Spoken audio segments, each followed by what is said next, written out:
Hey guys, what's going on? Druzy here, back again with another South Park Phone Destroyer video, and for the first time here on the channel, we are doing our monthly tier breakdown. So what this is actually going to end up being is we're going to make this a every month, or at least every legendary season reset when there are balance changes done to the game with card balancing.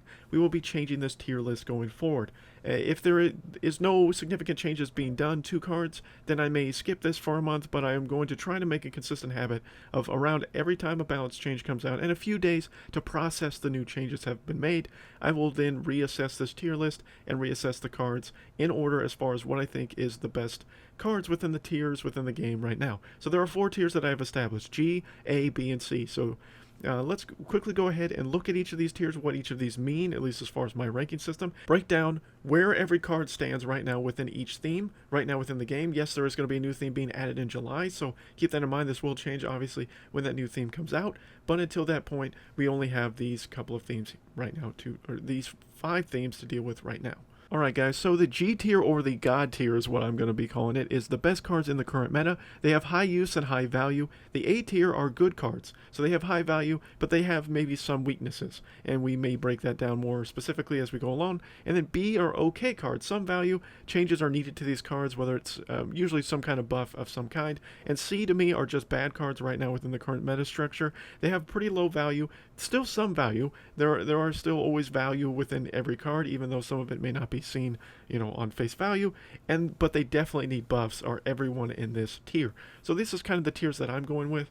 There might be some changes made to this over the course of the progression of this series, and let me know down below what you guys think, if anything needs to be changed with the tier specifically. But I think so far, or overall, this is going to be a decent assessment to break this all down for you guys. So we're going to go ahead and start quickly with the adventure theme first, and work our way through the themes going forward. Alright guys, so here are all the cards currently within the adventure theme, and as you can see, only 3 cards have made it into the G tier. We're not going to break down every single one of these cards, or why every single one of these cards are in the category that they are. Most of you will be able to decipher why they're in these brackets for your own reasons, and many of you will debate this constantly down below in the comment section through each of these tiers as we go along. But I am going to circle, or I'm going to gold circle, a couple of cards in each of the themes and focus on them specifically as to why they're in those tiers, or why they are doing so well right now within the current meta structure. And I will go through that. Primarily, we will focus on cards that have had recent balance changes. Of course, there's not going to be balance changes done to every theme. Maybe, from what it seems like Red Links is doing, is about 1 theme at a time.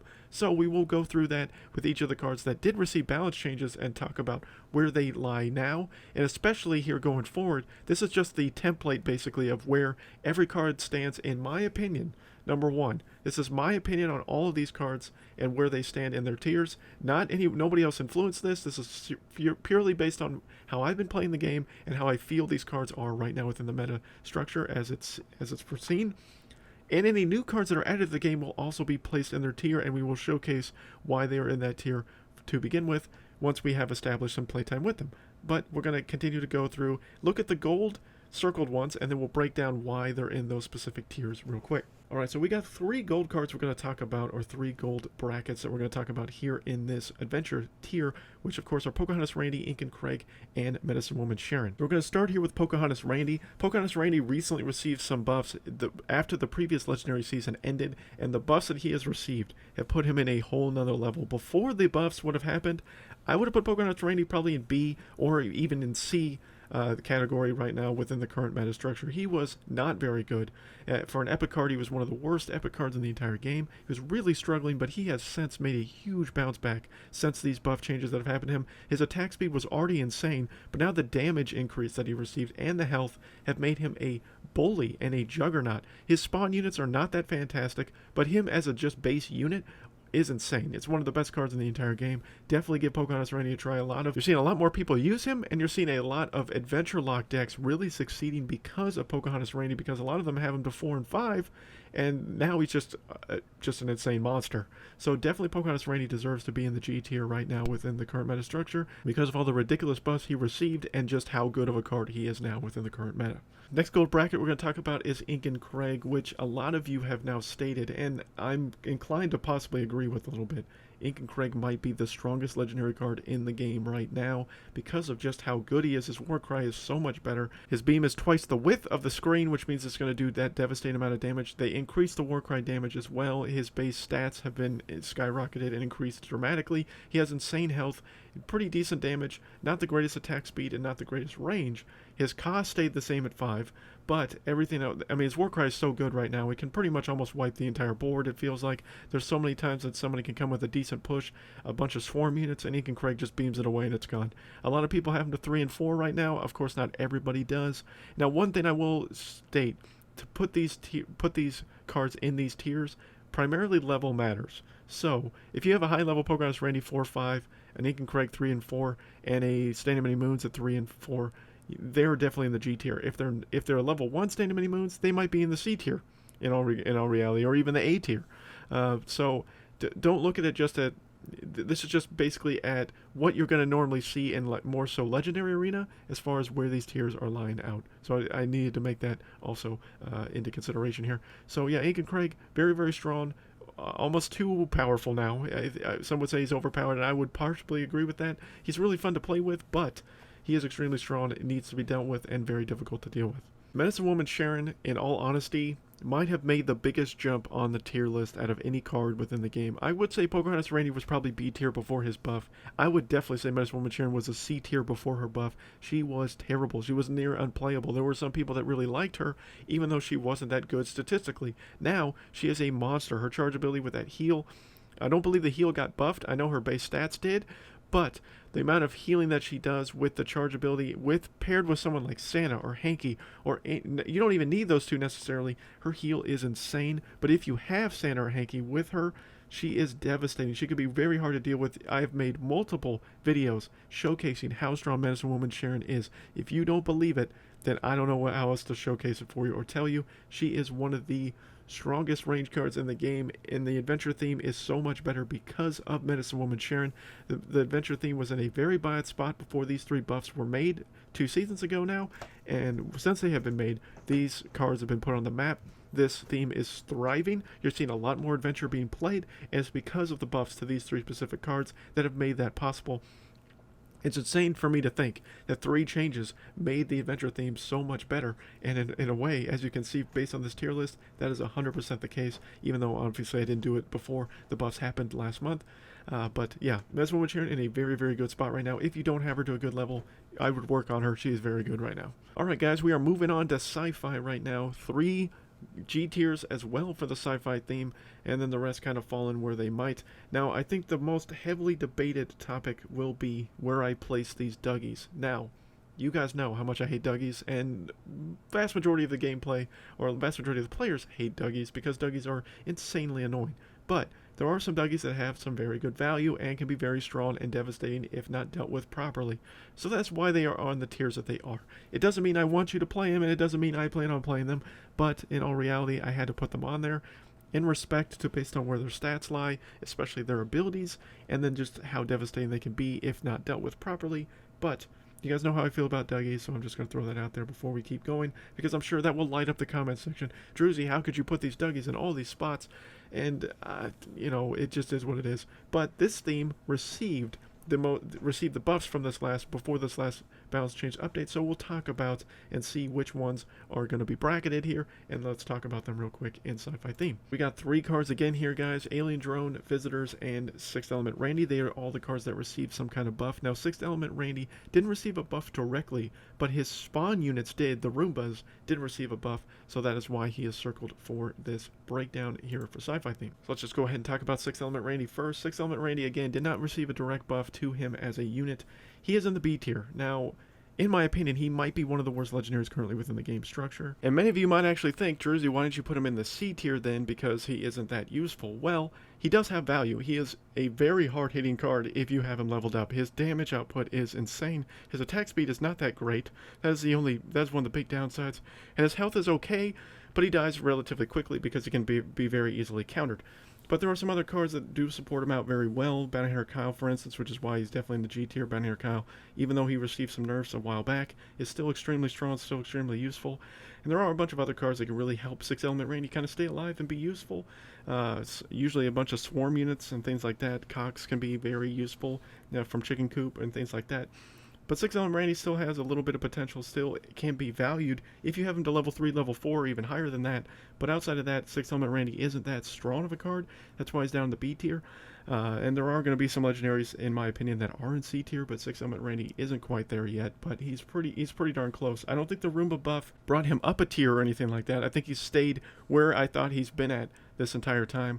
I think the Roombas are a nice buff, but they're not really overly helpful to make 6-element Randy extremely playable, beyond if you have him to a high level and you can already dish out a decent amount of damage with him. I have him to almost max level 4 now, and he is useful at times, but can be almost a loss of 5 energy if he's played at the wrong time or just easily destroyed. And of course you can just instantly cancel him out for an even trade, and then he's basically a worthless card in all reality there. But ultimately, he's one of the few legendary cards that get cast out that I immediately cancel, because he can be dealt with pretty quickly if you have a decent amount of units to take him out. But if you don't, he can be a little bit devastating and can stay alive for a very long period of time. Next, we're going to look at Alien Drone. Alien Drone definitely received a big buff from this last update. To me, Alien Drone was definitely a C tier, one of the worst cards in the entire game prior to the buff that received. The increase to the health was absolutely necessary. The increase to the Roombas, maybe not so much, but the increase to the base health of Alien Drone was absolutely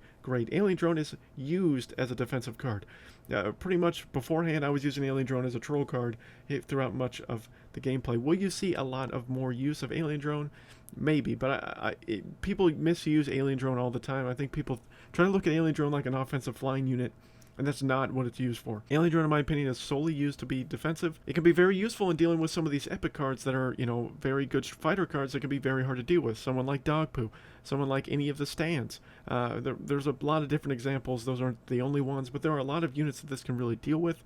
Obviously, if you've got a flying unit coming at it, it's going to be dealt with very quickly. And Alien Drone cannot be buffed by any of the Kyles or anything like that, and it cannot be immediately canceled by Unholy Combustion or Transmogrify or any of those types of things. I don't believe it can't even be poisoned or under any kind of alias or effect whatsoever. So that is something that is to keep into consideration. I don't believe it can be healed out. Maybe it can, but I don't think so. I don't think like Regen or Hallelujah will keep it alive longer, but maybe it can. But I know it can't take any kind of negative effects.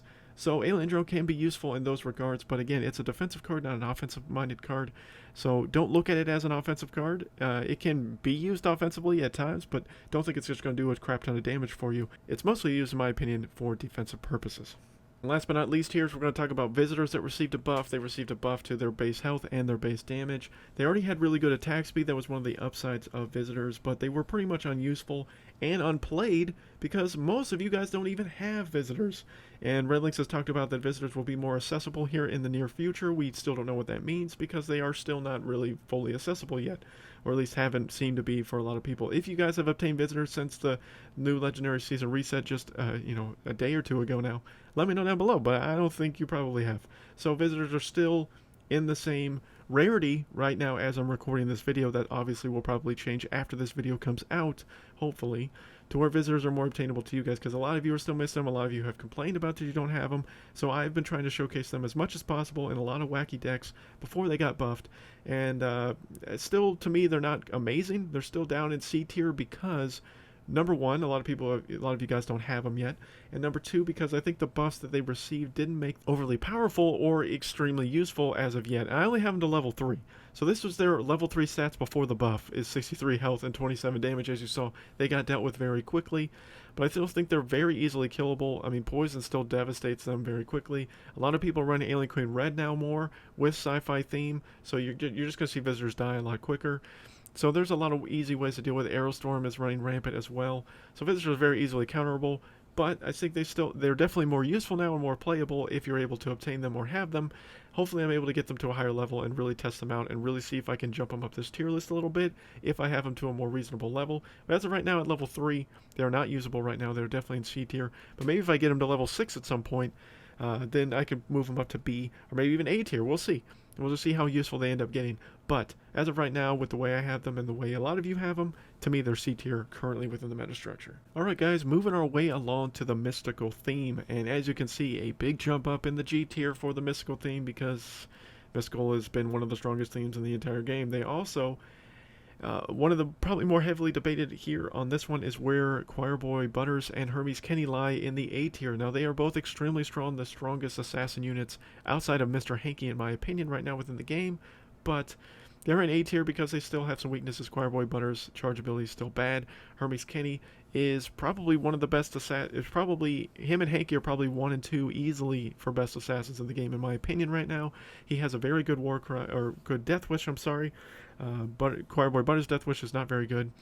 And Hermes Kenny hits pretty hard, hits very fast, even though Choir Boy Butters and Hermes Kenny have pretty much identical stats, but Hermes Kenny hits faster, so he would have more DPS.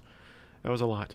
I know I said that very quickly. I do apologize for that. But then you also even have a common card up in the A tier. I don't know if we've had any common cards in the A tier. Power Bind might be debated as well, but Power Bind is extremely useful right now in canceling out a lot of these charge unit cards that are very strong, especially within the zone theme. You can stop a whole bunch of stuff if you're able to get Power Bind off, and because of its low energy cost, you can get it out a lot, and it can be very annoying and frustrating. So Power Bind is worth consideration, but let's look at the gold bracket cards for this theme real quick, and then we'll break them down very quickly as well.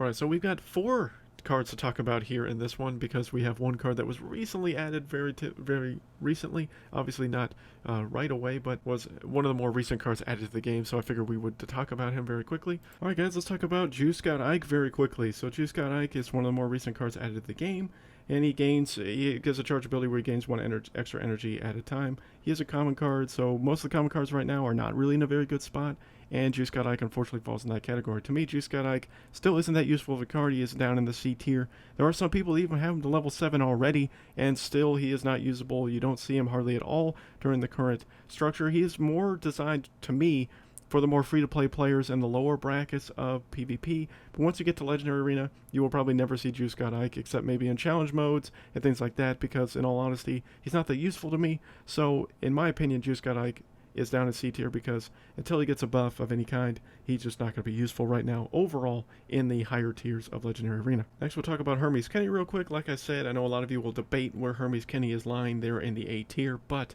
to me, Hermes Kenny, even though his Death Wish is very nice, the double energy is very good, and then his stats are very good as well, and his 3 energy cost is okay. He is one of the strongest assassin units in the game, but I still think that because of the fact, like if he was a 2 energy cost, he would definitely be G tier. Even at 3 energy cost, it's really not much of a hindrance in my opinion. It's still very good to cycle that energy back, to be used with something like Energy Staff, to get that big boost to energy, that energy advantage, along with Choir Boy Butters. But to me, there's still just a little bit better stats that Hermes Kenny could have. He's still one of the best assassins in the entire game. Don't discount anything that's in the A tier and think that it's not playable at all. Everything, even in B, some things even in B tier are still very playable, but to me, the G tier cards are just far and beyond better than what the A tier cards are, and pretty much if they're running that theme, and they're going to be, if they have anyone in G tier unlocked and they're running that theme, most likely they're going to be played. You're going to see Ninja, you're going to see Pope Timmy, you're going to see Witch Doctor Token, you're going to see Medusa Bebe, and you're going to see Unholy Combustion. For those obvious reasons. Hermes Kenny you're definitely going to see as well, but I still think that he's not the ultimately G tier card, but he's very, very, very, very close.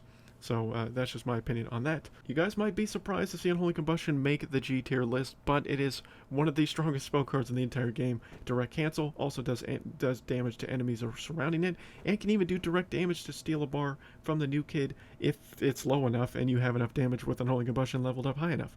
So that is one of the big upsides of Unholy Combustion, and the fact that it is the best direct cancel card in the entire game, which is why it is up here as high as it is.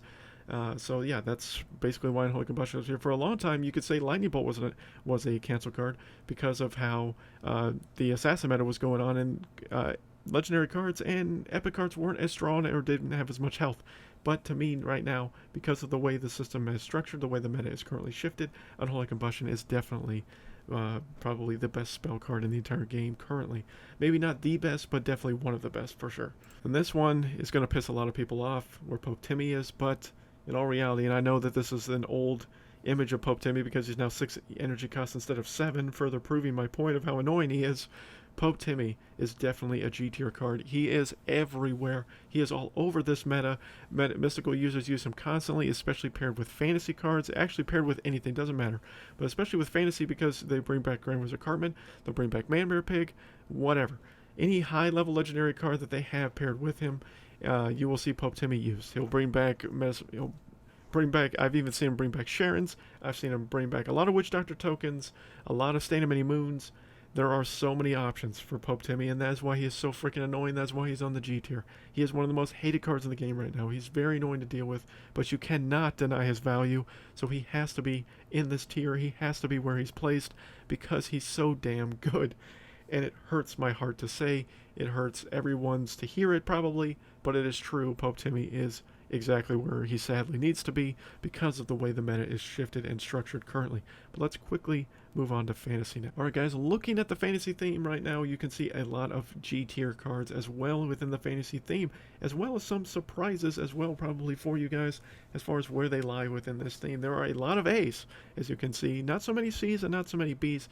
Fantasy's in a very good spot right now with the cards that have been added and the cards that are currently within their theme that have been buffed in the relatively recent future. But we'll talk about some of these cards real quick, and we look at the gold bracketed cards that we're going to talk about very quickly within the fantasy theme. We have just 4 to talk about very quickly and why they are in the spot that they are. 2 of them have been very recently added to the game, and then 2 of them have been here for quite a while now. This one might come as a shock for you if you weren't paying attention. Grand Wizard Cartman I put in the A tier, not the G tier, and the reason for that is that Grand Wizard Cartman, yes, is very strong and very useful now since his buffs that he's received a few updates ago.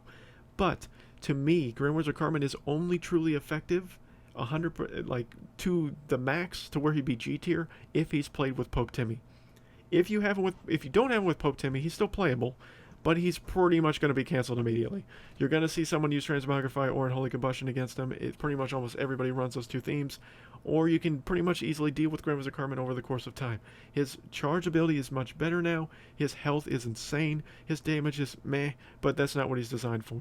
Grand Wizard Cartman is still a strong card. He could easily be in the G tier for a lot of people. To me, he's very close to G tier, but he's in A tier. Just because he's far down the road in A tier doesn't mean that he's bottom of the barrel as far as A tier is concerned. Where they line up here on screen is basically because I went in order based on the images that I found. So that does not mean that Shieldmane and Wendy is the highest G tier card in this theme. That's not what I'm saying here. But Grand Wizard Cartman is not the lowest A tier card. He's probably the highest A tier card out of this list, and is very close to G tier in my opinion. But if not used without Pope Timmy, or with other cards that very greatly support him, he is next to worthless. Which you could say about every tank. So don't get me wrong here when I'm saying that and saying that, oh well, Jersey, you can't say he's worthless because every tank would be worthless if they don't have good support around him. That's true. But to me, without Pope Timmy, he is really not that ultimately overly strong of a card. Surprisingly, I don't have card art for Cock Magic, but we're going to talk about Cock Magic real quick. Cock Magic is in the G tier for the main reason of, with the way this current meta is structured and most people using a lot of legendary cards, a lot of high leveled epic cards, Cock Magic is extremely useful if you have it leveled up well enough to where it can cancel out and destroy that push completely. Then if you're lucky enough to have enough energy left to use one of the Beybes or anything like that, you can easily destroy it and take it out very quickly. Cock Magic is a very underrated card. I don't use it myself because I don't seem like I would use it correctly, but for those that are in the high end, the top 100, top 50, even top 20, you're going to see a lot of Cock Magic for people running fantasy because it is that useful of a card. You'll see people running double cancels, Cock Magic Transmogrify or Cock Magic Unholy Combustion. That happens a lot. I've faced it numerous times in the top 200. So that is something to keep into consideration. So Cock Magic is definitely a card that's deserving of G tier just with how effective it can be in destroying pushes and eliminating your teammates, your opponent's very strong push coming at you most likely. It's not to be used against one unit, obviously. It should be used against 3, 4, multiple units. Obviously, it is random what it's going to affect. It could even affect your own units themselves, so be cautious when using it. But if used effectively and correctly, Cock Magic is definitely a G tier card within this current meta structure. Another G tier card, in my opinion, is Dragon Slayer Red. Now, Dragon Slayer Red, to me, is one of the best additions to this game of a new card ever. She is one of the strongest legendary cards added to the game because you can play her at base level 1 and she is as effective as she would be at level 7.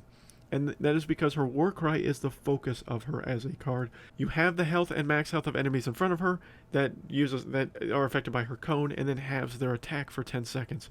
It is devastating how good she is. Yes, her base stats are not overly powerful, but she can be useful when at level, level 2, level 3, level 4. But even at base level 1, you will see her a lot in challenge mode, in high level PvP. It doesn't matter. I've used her numerous times because she's that effective, that useful at being that card. You can use her at any tier of PvP, any level of PvP, and she will be just as effective for you to deal with this current meta and the beefiness, tankiness of cards. Like I said, with epics and legendaries, that she is going to have that health, make them more manageable, make them more easy to deal with. And then with other cards within her own theme, like Labar Jimmy, like Rogue Token, and some others, she can pretty much wipe out a push if used at the right time against the right cards, especially tanks and beefy range units. She is just very, very good. So do not underestimate Dragon Slayer Red. She is everywhere for people that run fantasy because of just how useful she is. Last but not least from fantasy, we'll talk about Elven King Bradley, the newest card added to the game most recently. And Elven King Bradley, I have in the A tier because even though he's not extremely overpowered, he is extremely useful. He is one of the game-changing cards just based on his ability as the attack damage, which does scale and increase as you level him up, and increases the range of ranged allies while he is on the field. The increased range to ranged units is devastating, as you saw in my most recent video when I talked about the challenge mode and just how good he can be at just making those ranged cards attack from the midline without taking new kid explosion damage is devastating and can be very hard to deal with if not dealt with quickly. His energy cost at 3 energy makes it to where he can easily be cycled through multiple times, used multiple times in a match, and be effective in all of those times. To me, Elven King Bradley is a very good addition. Some of you might throw him into B tier, but I think he is in A tier for the obvious reasons of what I just said and just making range cards that much better in so many different scenarios. And there are a lot of good range cards within this own theme, primarily the 2 in G tier, in my opinion, are just very much buffed by the fact of Elven King Bradley, and he can help any range card in any of the themes. You've seen a lot of people use him with the adventure theme right now with Ink and Craig, just how good Ink and Craig is, and even Medicine Woman Sharon and stuff like that, to just be that much devastating and more effective. So Elven King Bradley, to me, definitely worthy of being at the A tier right now within the current meta structure. Let's quickly shift to neutral, and then we'll break down the tier list for what is the best theme currently within the game and the meta structure as of right now of recording this video. Alright guys, looking at neutral theme, not very many G tier cards in neutral theme because neutral theme has the least amount of cards right now within the game, by I think 2 or 3 currently to all the other themes right now. And then of course we're going to be adding a whole new one here in hopefully less than a month after recording this video. But right now the only 2 cards in G tier to me are Santa Claus and Hanky, and the rest fall where they do. But let's quickly look at the gold brackets and see what we have to focus on here for the neutral theme. So looking at neutral theme, we're going to talk about 4 cards real quick, and of course the 2 in G and the 2 in C that might surprise some of you. Let's talk about some of the C cards first. So let's talk about Satan. Satan at one point was definitely G tier.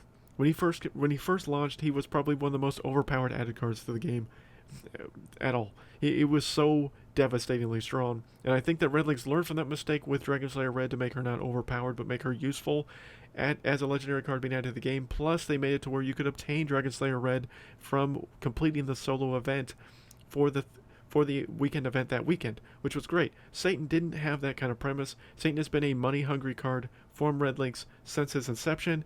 They have had numerous offers for you to buy Satan and Man Bear Pig to get Satan to a good level. There were some people that got him to level 3 right off the bat and were just devastating everybody. He is insanely annoying, or was when he was first added. Now you don't see Satan that much anymore because he's nowhere near as good. His Warcry has been cut down dramatically. His health and his damage his health was the big calling card for him. His damage was never really that devastating, but both his health and his damage have also been scaled down a little bit, and his energy costs have stayed the same. He's such a high, expensive card to where he's not as useful, and his Warcry doesn't devastate the board like it used to, so he's not quite as useful as a card.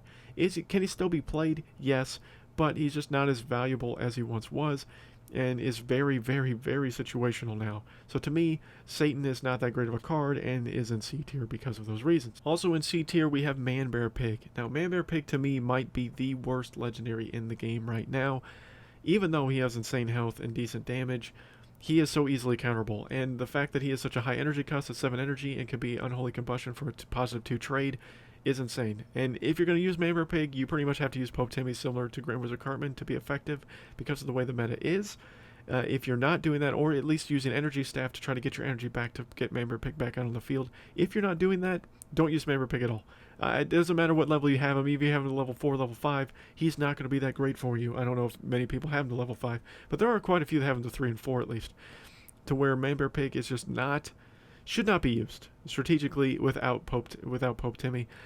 I just don't like where Member Pig is right now. Unless his attack does an aura or does a cone that attacks multiple enemies, Member Pig will never be useful to me until that time comes. And I only have him to level 2, so I can't say that if I have him to level 4, I'd maybe move him up a tier. Maybe I would up to B tier, but he would definitely not go above B tier in my opinion right now with the way the meta is.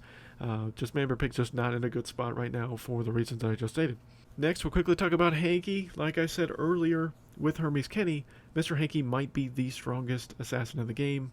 Maybe would probably say Hermes Kenny or Choir Butters are stronger than Mr. Hanky, but the benefit of the Warcry that Mr. Hanky does, plus with the insane increase to his damage and his attack speed that he received over the course of time, Mr. Hanky is now a very strong unit by himself. You see a lot of people run him at level 4, level 5 in the high tiers of PvP and just devastate with him. He can be used just as a base assassin. Some aren't even using him for his Warcry some of the time, and he's still just that devastating and can help take out part of a push, take out a couple of units, or just one big unit that's really annoying that you don't want to deal with. Mr. Hanky is that useful, and paired with a bunch of cards with there's a lot of strong charge cards right now within this theme, and not just within this theme, but within this game, I mean, to where Mr. Hanky is extremely useful and an extremely powerful card to have in your arsenal. And last, we'll talk about Santa. Santa, to me, has always been around at least A tier for the longest time within this game. He's extremely useful of a card, but now with some of the buffs that have happened to some of these other cards, I really feel like he's more in a G tier focus. You see a lot more Santa play right now. A lot of people have him to a decent level as part of the reason for that. You see a lot more people have him at 4 and 5, and because I have him to level 4, and Santa is devastating at level 4, and I can't wait to get him to 5 here, hopefully, in the relatively near future, so I can try him out at level 5 and see just how much better he can be. His health is okay, it's not devastating, but his damage is very good for a tank card. He actually has very good damage potential, and then his charge ability is extremely useful at making it to where all the charge abilities come out for any charge cards on the field when he casts that ability. You're seeing a lot of Standing Many Moons with Santa Claus. You're seeing a lot of adventure themed in general with Santa Claus, and not even just adventure. You're seeing a lot of other themes. Mystical is very good with him. You're seeing even fantasy is good with him. He's good with everything. That's one of the best parts about Santa Claus is just how useful he can be in a deck, and you can run him with double tanks. Double tanks is very popular right now. I run it quite a bit in my main deck, and I really enjoy using Santa Claus with my double tanks and just having that be extra effective for me. Santa Claus is one of my favorite tanks right now within the game for obvious reasons, and just how useful he can be for you in a push. So now let's quickly look, now that we've broken down all the themes and where all the cards lie on the tier list in my opinion, let's look at where the themes themselves land in the tier list in my opinion as well. Alright guys, so quickly looking at the best theme in the current meta, to me, it is Mystical theme. It is right above Fantasy. Fantasy and Mystical are neck and neck for the top theme right now. Some of you will be back and forth on this. Some of you say it's Fantasy. Some of you say it's Mystical. To me, it's Mystical. Mystical just has more top-end cards than Fantasy does and less low-end cards. Fantasy has some low-end cards. Both have low-end cards, but Fantasy has a little bit more, I think. Or maybe they're even. But Fantasy doesn't have as good a top-heavy cards as Mystical does. Mystical has the best legendary cards within the game right now, and just has more value to me overall, and you just see way more Mystical run. Mystical runs with every theme. Fantasy can be run with just about every theme, but Mystical can definitely be run with every theme and be devastating with every theme, so that is why Mystical is number 1. Adventure has definitely moved up. It was probably the 4th best theme, and Sci-Fi was probably the 3rd best theme before those balance changes happened to Ink and Craig, Miss Woman Sharon, and Pocahontas Randy, but just those 3 changes bumped up Adventure just a little bit more because they, number 1, have more legendary cards, although that doesn't really necessarily affect why Sci-Fi is 4, but the buffs that happened to Adventure has made Adventure more playable and more vital than it has been in a while, in my opinion, and those buffs were very instrumental in making this theme more playable. Sci-Fi again is 4 because of where it lies, because of where some of the cards are at. It doesn't have a lot of hot top heavy cards in my opinion, and Sci-Fi is just not in a good spot. Sci-Fi needs a lot of buffs to happen. The buffs that happened were a positive for the theme, but There still need to be a lot more buffs that need to come for Sci-fi to make it more viable and a much stronger theme. And neutral is 5th because it has the least amount of cards, although that's not the reason why it's 5th. But there's not very many top-heavy cards for the reason of there are not. It is a support theme, 100% a support theme. It is not to be a standalone theme. These other 4 themes are designed to be that way, and whatever the new theme is going to end up being for the 6th theme will probably be a standalone theme, most likely as well. But neutral theme has always been a support theme. It will probably always be the worst theme in the game unless there are a bunch of cards added that just completely change my thought process on that. But as of right now, neutral is the worst theme currently in the game. But what do you think of all of what we talked about? This was a lot of information to process, guys. I hope this video doesn't take on too long. We'll see when it's finally edited and put together. But thank you guys so much for watching this video. Please always let me know down below what you think, not only of where you think these cards lie and if you agree or disagree with a lot of the suggestions I made, but what could be made to improve this going forward.